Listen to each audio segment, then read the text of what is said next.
Channel ini tidak ada intronya, jadi anggap saja ini sebagai intro. Yang penting jangan lupa subscribe-nya.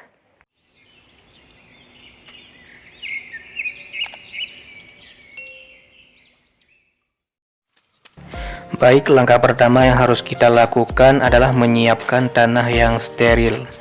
Nah, pada fase ini kesterilan tanah itu lebih penting daripada kesuburannya, karena tanaman belum memerlukan nutrisi. Tapi apabila ada tanah yang steril sekaligus subur, maka itu lebih bagus. Kemudian kita menambahkan skam dengan perbandingan 2:1, 2 bagian skamnya, 1 bagian tanahnya. Karena menurut pengalaman saya, apabila tanahnya terlalu banyak, maka media tanamnya cenderung akan basah. Dan ini sangat fatal karena stek itu masih sangat rentan terhadap kondisi yang ekstrim. Selanjutnya, racikan media tanam ini kita masukkan ke dalam cup ini yang saya beri lubang di bagian bawahnya. Tujuannya supaya sirkulasi air lancar. Dan kenapa saya menggunakan cup minuman yang transparan seperti ini? Supaya lebih mudah saya untuk mengontrol tingkat kelembaban media tanam dan juga untuk mengontrol pertumbuhan akar. Sehingga apabila akarnya sudah menabrak cup ini, itu langsung bisa kita pindahkan ke dalam polybag yang lebih besar tentunya. Saya pribadi apabila media tanam yang saya gunakan itu basah atau berurusan diguyur hujan, itu tidak saya siram lagi. Karena tingkat kelembaban sudah cukup. Apabila kita mengepalnya dia sedikit pecah, tidak mengikat begitu kuat. Nah, ini harus media tanamnya harus lembab, tidak boleh basah. Ya, harus kita bedakan antara lembab dengan basah. Begitu ya, teman-teman. Jadi menurut pengalaman saya, teman-teman, apabila media tanam yang saya gunakan itu basah, itu akan mudah terjadi pembusukan pada stek. Dan tentunya juga akan tumbuh jamur yang akan membuat stek busuk. Itu, teman-teman. Baik, sekarang kita sudah selesai menyiapkan media tanamnya. Langkah selanjutnya kita akan menyemprotkan media tanam ini dengan fungisida supaya tidak terjadi penjamuran. Sekali lagi, mensterilkan media tanam itu sangat penting, bahkan lebih penting daripada kesuburan tanah itu sendiri. Nah, ini untuk fase pembibitan. Berbeda dari fase pertumbuhan, itu penting tanahnya harus subur. Kemudian kita siapkan stek tinnya. Ini adalah cutting tin yang baru saja sampai, yang saya pesan dari Perlak Aceh Timur, dengan durasi pengiriman selama 3 hari. Dan alhamdulillah steknya masih bagus dan masih segar. Kemudian sedikit saya lukai bagian bawahnya. Dan tidak dilukai pun tidak apa-apa sebenarnya, cuman kalau saya lihat di YouTube itu bagian yang dilukai itu juga akan tumbuh akar yang bagus. Makanya saya iris sedikit. 1, 2, 3, 4, 5. Nah, kalau misalkan ada cuttingan yang mata tunasnya lebih dari 6 mata tunas, kita bisa membaginya menjadi 2 bagian. Jadi dengan cara ini kita bisa mendapatkan bibit yang lebih banyak.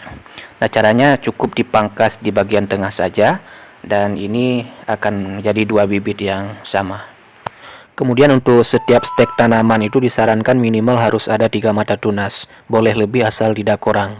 Diharapkan yang paling bawah untuk menumbuhkan akarnya, kemudian yang atas untuk menumbuhkan tunasnya. Yang apabila yang atas ini mati, maka yang kedua, yang di tengah, itu diharapkan dapat menggantikan posisinya. Kemudian kita melakukan perendaman stek ini dengan ZPT, zat pengatur tumbuh, dengan durasi perendaman 1 jam, boleh 2 jam. Saya menggunakan hormon oksin. Nah, bagi teman-teman bisa juga menggunakan bawang merah, langsung dioleskan ke pangkalnya. Itu juga dapat menjadi hormon perangsang akarnya. Nah, untuk sistem perendamannya saya menggunakan sistem perendaman penuh. Karena untuk merendam stek ini ada beberapa cara, diantaranya merendam bagian pangkalnya saja, bagian bawahnya saja, dan merendam secara penuh. Kemudian untuk cara menyemainya sangat simpel, kita cukup menancapkan saja seperti ini. Nah, untuk langkah selanjutnya kita sungkup dengan plastik yang transparan. Tujuannya supaya tidak terjadi penguapan, sehingga stek tidak mengering dan cepat mati. Nah, ini sangat penting teman-teman. Dan kenapa harus yang plastik yang transparan? Ini tujuannya supaya lebih mudah untuk kita mengontrol pertumbuhan stek. Kemudian kita ikat dengan karet supaya penyungkupan ini benar-benar kedap udara.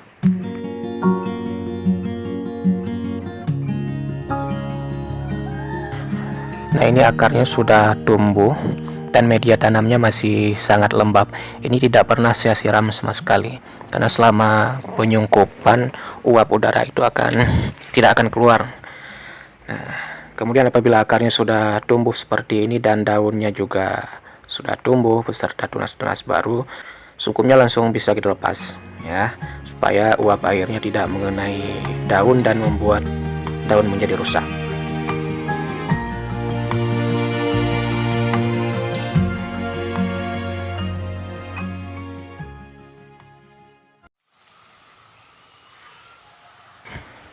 Dan ini adalah hasil setelah 35 hari teman-teman. Bagus ya, ini sudah tumbuh dan sayangnya dia belum bisa terkena cahaya matahari langsung. Masih lemah dan masih sangat sensitif. Dia masih perlu disimpan di tempat yang teduh. Ini pertumbuhannya termasuk lambat teman-teman, karena saya simpan di tempat yang terang. Ini akarnya masih sedikit. Kalau misalkan kita simpan di tempat, semayannya kita simpan di tempat yang gelap, itu pertumbuhannya akan lebih cepat teman-teman.